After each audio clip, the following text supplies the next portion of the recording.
Hello, my name is Joe White.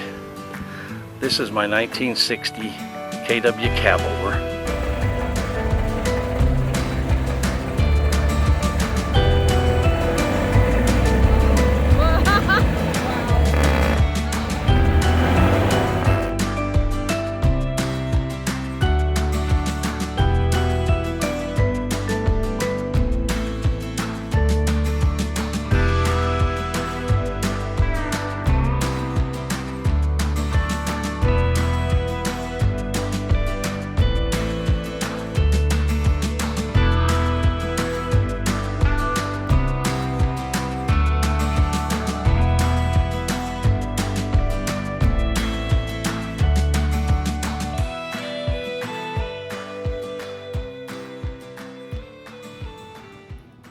Me and Mike's, we're on our way from Sanford, where the truck's parked. We got to go up to Virginia to pick up that transmission. So it's about two and a half hours away. We got to stop at the KW dealer. I got to get some more parts before we get back. So we'll stop down the road and get something breakfast and talk to you then. First stop on our journey, the Waffle House. Made it all the way to Siler City before we got hungry. So tell me a little bit about your truck. Oh, the truck is a 1960 KW Cabover. Long three axle. It was, I used to haul a lot of long stuff in it, and it come out of the factory with a 6-cylinder Cummins, 855 N model, whatever you want to call it, big bore, and a 5-speed main box and a 4-speed auxiliary transmission with the SQHD rear ends. And it's still got the same basic components. Sometimes somebody asks me, I said, I'll tell them it's original specs, and they think I'm saying it's got the original engine in it. No, it don't have the original engine. It's just specs as the same. It's a later model engine. But a lot of people, in the group, somebody wants to call you a liar. They say, no, it didn't come out with that engine, but I could prove it did. And it's real long. It was one of Kenworth's first tilt cabs. Before that, the cabs didn't tilt. If you wanted to work on them, you had to take the doghouse out, you had to take the seats out, the floorboards out, and it was a pain in the ass. Sounds like it. Yeah, I knew people at the time that had them. They'd be working on them, they'd be up inside the truck working on it, they'd drop the wrench, you could hear it hit the floor, and then they'd start cussing, because they'd have to crawl out of the truck, crawl underneath, they'd pick up their tools, and then back inside the truck, and it was a lot of problems. But this was one of the first tilt cabs.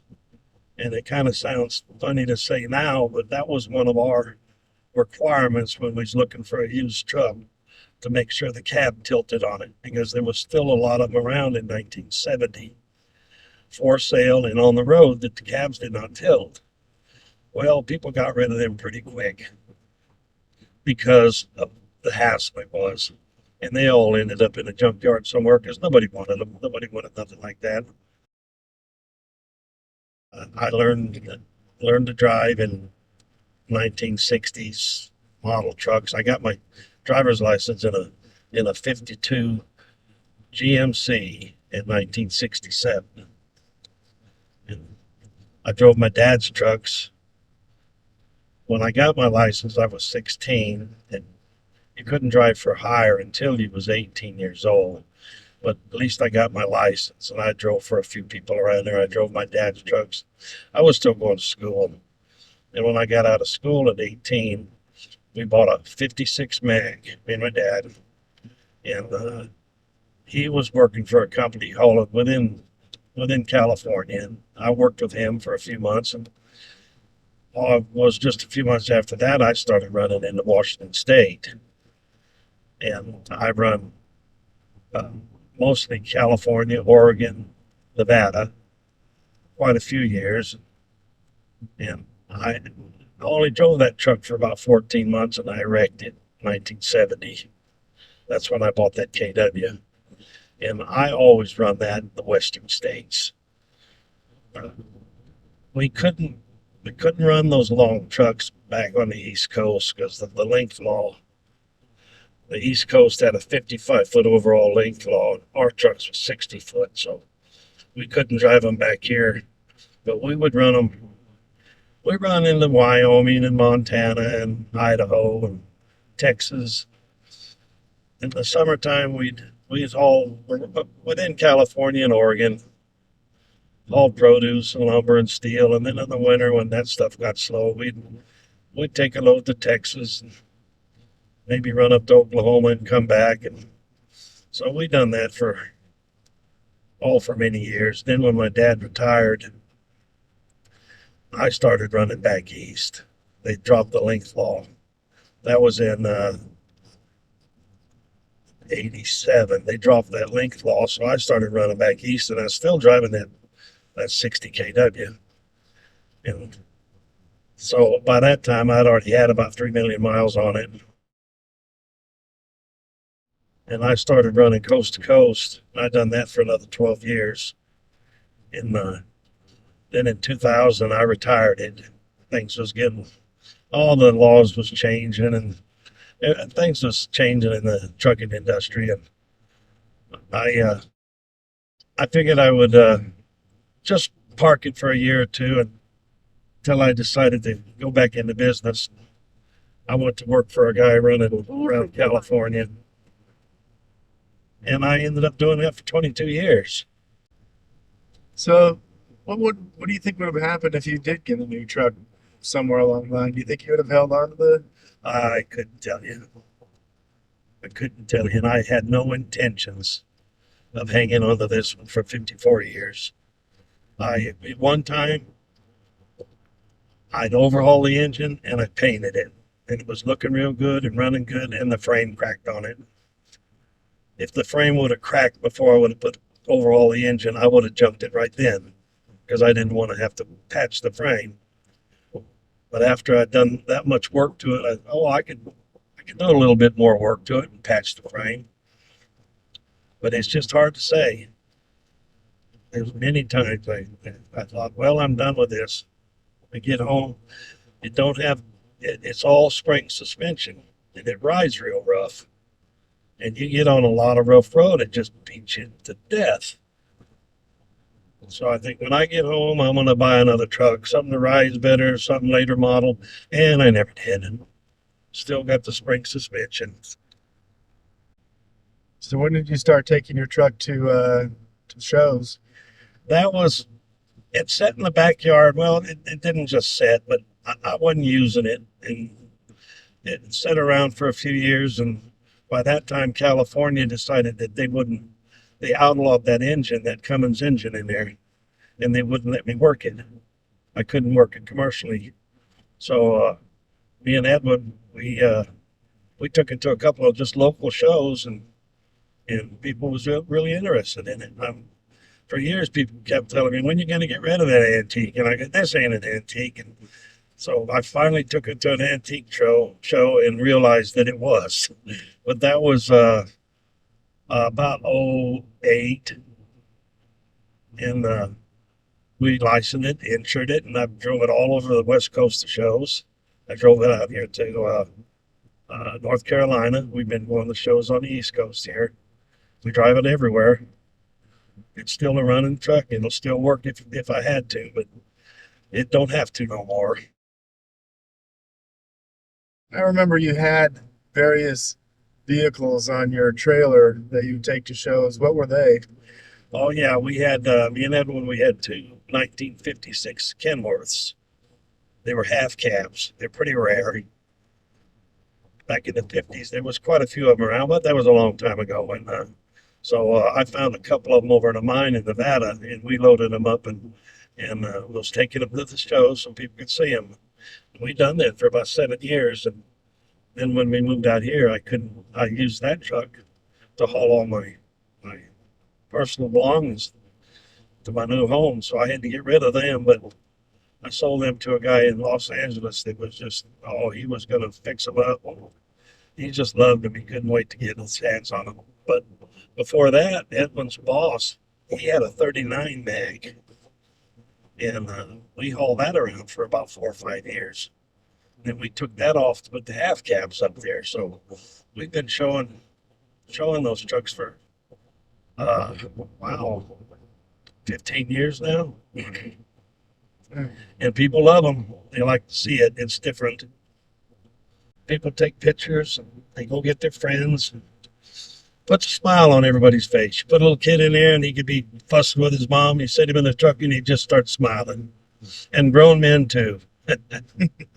I tell them, I says, get up in there and I'll take a picture. And they crawl up in there and all of a sudden they got a big old smile on their face. Because the East Coast trucks years ago was built different. They used different types of trucks. Nowadays, everybody uses the same truck no matter where you're at. But back then, it was a little different. So this is a West Coast truck, so they really like to see it. So how was it driving all your stuff out from California? It was hot. That truck don't have no air conditioning in it, but it was hot. And I blew a front tire over in Arizona.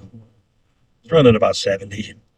And it knocked the headlights out, pulled all the hoses off the heater and lost all the water. Blew the tire clear off into the desert.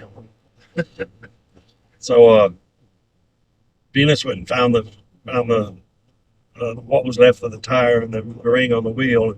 But I put the spare on. Went to the next truck stop and bought 2 new tires. The rest of the trip was kind of uneventful, just long, hot days.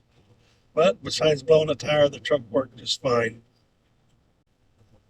So I probably went through, 3 sets of rear ends in the 4 million miles. And the motors, it's had 4 motors in it. Each one of them got over 1 million on them. Averaged over 1 million miles on the engine, and they were wore out. One of them I had about 1 million, maybe close to 1.2 million, and it spun a bearing and broke the crank. So I just threw that engine away and went and bought another one. Same type of engine, 6-cylinder Cummins, where I would just take the old one out and just drop another one back in, just like plugging it in. Everything hooked up. Didn't take long to get her going again.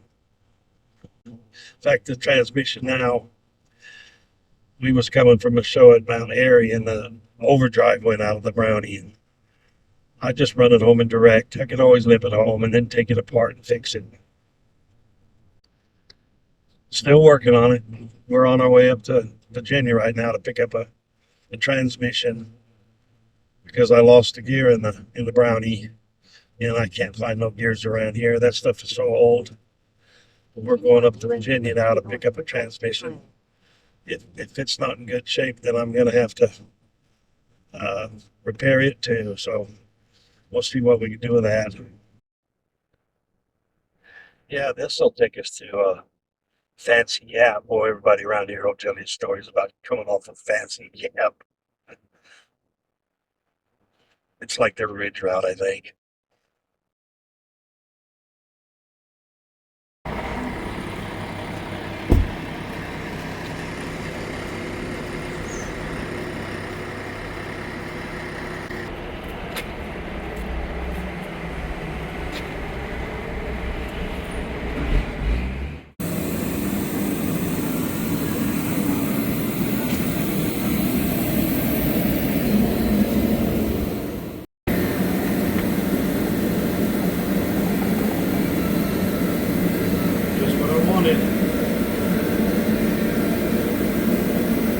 So you got the right one, huh? Yep, that's it.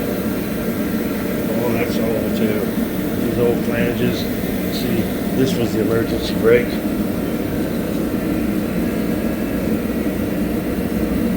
That's why I was saying earlier, yes, I've replaced the transmission, but I put something just as old back in it.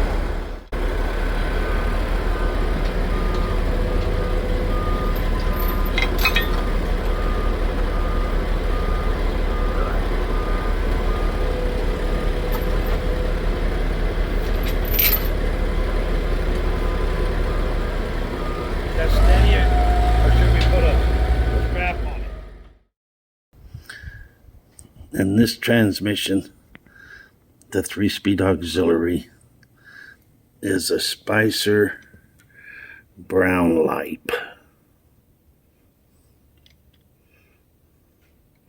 And it was built in 5/12 of 1955. And it has still got the old style parking brake on it before they come out with the Maxis.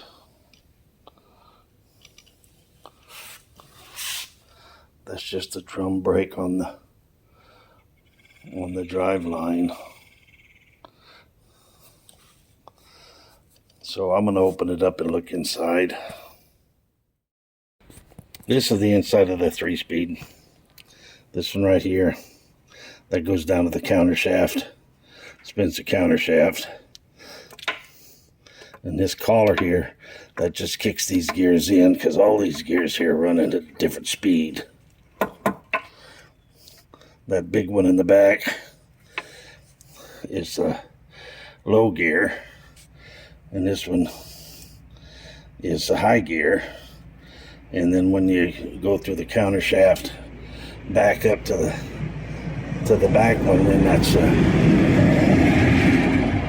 that's direct. It goes straight through here. You pull this one right in to the main through shaft here, and that puts it in direct gear, and then that runs right clear through the rest of the gears and out the back. So this is just a 3-speed. You've seen in the 4-speed there was another big gear back there. That was a real big double under. But this is just how simple it is. You push that's neutral in that gear, and then you've got this collar back here that brings this one in to low gear, and they call it a 3-speed transmission, but it's not like 1, 2, 3.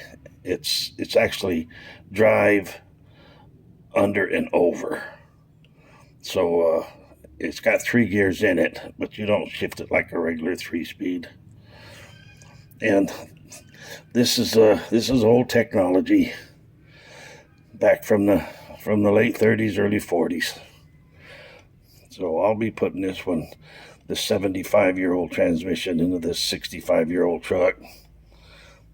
See how it does. And here's our installation.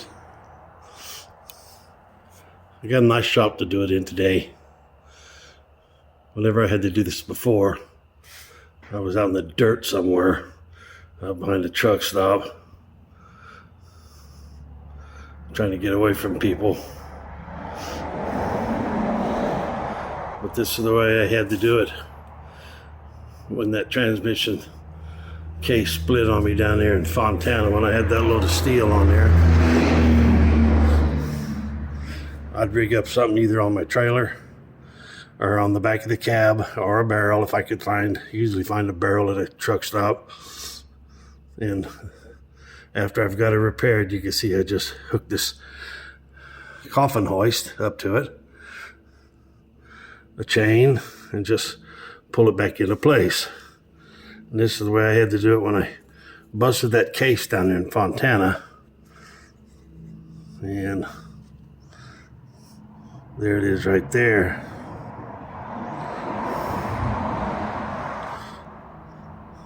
Had a load of steel on, and that case split wide open on me. And I pulled in behind Mercer's yard there at Fontana and bought another case, just the case alone. And I took it out, took all the gears out of that broken one, and put it in this case sitting on the floor here now. And that afternoon, I was heading for Seattle with a heavy load of steel on it. And here's just a different view. Try and rig up something. When you're on the road, you don't have the option of all the tools and the hoist and concrete floor. You just have to do it wherever you can, and go another round. And this is what I'm doing today. I've been doing this for 55 years. I'm 73 years old now, and I'm still doing all my own work.